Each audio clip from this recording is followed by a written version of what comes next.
comes as the BBC is also facing tougher scrutiny amid claims of bias at the corporation, with Ofcom now set to police its news websites and social media channels. Well, joining us now is John Mair, a former BBC producer and author of How Do We Pay for the BBC After 2027? Well, Lucy Fraser still thinks that she's going to be the one in 2027 looking into whether we pay the licence fee or not. I'd imagine that's pretty optimistic on her behalf. But the point is, this is an issue that's not going to go away for the BBC. When you look at some of the cases today, these court cases being held in private as well. You know, one man who was in hospital for 11 weeks, he had asked his daughter to pay his fortnightly licence fee payment. She missed a couple because there was a bereavement in the family. He's then unable to walk when he's discharged from hospital. He's being prosecuted. It does seem extremely heavy-handed for essentially just some TV channels and some radio stations. Kevin and Alex, I'm delighted to appear on a station with such an obvious right-wing bias as talkTV. Anyway, look, I agree with Lucy Nothing wrong with that, John. Seventh culture secretary in probably the last 5 years. She won't be there in the summer. She won't be there in November. Look, the licence fee needs looking at. Of course it does. It will be looked at in 2027, and something needs to be done. You're confecting a story. You're trying to pretend these are sub-postmasters. These are not. These are people breaking the law. You know, sub-postmasters were not breaking the law. These people are. So it needs to be moderated. And when the licence fee comes up for renewal in 2027, it needs to become a progressive rather than regressive tax. Now, when the over 75 licence fee, you were all making a fuss about that 4 or 5 years ago. What happened to that row? It disappeared because the government just said, all right, people on pension credit won't pay it. So when the new licence fee comes in, people on universal credit should not pay it. And the BBC have to find money from elsewhere. So I'm afraid I agree with Lucy on that one. You know, not many things I do agree with her on. And she won't be there next week anyway. So what does it matter? So moderate the law. And the idea that these secret courts, it really makes it sound like Russia. It isn't Russia. This is single judge. It's not the BBC's choice. It's the choice of the law to do that. Yeah. But moderate that. Stop. Well, that needs to change, John. That needs to change very, very urgently, I would suggest. Wait a second. Licence fee.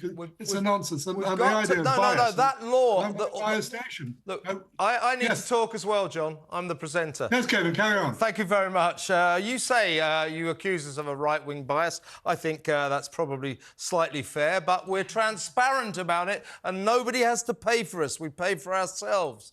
And that's the problem. And the fact that the BBC is taking 3,500 people a month to court for non-payment of their licences, many of them old ladies, because they're the ones who answer the door when the licence fee inspectors come calling, has to stop. And also, these people have to have the right to defend themselves. They don't get any right to do that. This is ludicrous, John, that in the middle of this society, we have this leviathan of a broadcaster charging us a fortune for its funded nonsense that they impose on us, and they must not carry on like this. They must not carry on prosecuting its own audience. It's ludicrous. It's not paying the water rates, not paying the police tax. You know, where does it stop? It's, you know, it is the law. I mean, the law is probably an arse. It mustn't be the law. We've got to end it. No more licence fee. BBC can pay for itself easily. Absolutely no. I disagree with you. A licence fee, but a progressive licence fee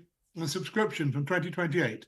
You know, you can't just abolish the licence fee. You can. You sure as hell can. John, I'm actually... Rupert Murdoch is subsidising you to the tune of 38 million quid in the last year. The Netflix doesn't order us to pay a licence fee. Why does the BBC? How much do people pay for Netflix? What's the average Sky subscription, do you think? It's 26 quid a month. I don't know. I think I pay it, though. Subscription? It's £14 a month. You know, a lot more than the BBC. The BBC is great value for money. And all these people who say they don't watch the BBC, did that man not watch the coronation? Does he not watch Strictly Come Dancing? I don't believe him. John, well, he could watch the coronation on ITV. I did. Sorry, Alex. I was going to say, John, you might be surprised to hear that I'm not actually absolutely against the licence fee at all. I do think it does need to be looked at, though, for various reasons. And I want to drill down in when you say making it progressive rather than regressive. How does it need to change? What would you, if you were in charge right now and could, you know, make the framework for BBC funding going forward after 2027, how might that look? What I would do is I'd have a hybrid. You'd have a £100 licence fee for all the basics. You get everything you get now, but you get it only once. And then if you wanted to see it again, you'd have to go via the iPlayer. And if you wanted extra drama and extra sport and extra entertainment, go via the iPlayer and charge for that. So a hybrid of a license fee, probably lower, and subscription. You know, the BBC has cracking programmes and people will pay for it. But do you think Remember the BBC... those figures? 26 quid a month people pay for Sky, and for Netflix they pay anywhere up to £18 a month. So people will pay. Yeah, get really good value from Netflix as well. It's very entertaining, unlike the BBC. Why does the BBC need a licence fee? It's supposed to be the greatest broadcaster in the world. Why can't it produce programmes that bring in enough revenue to pay for itself?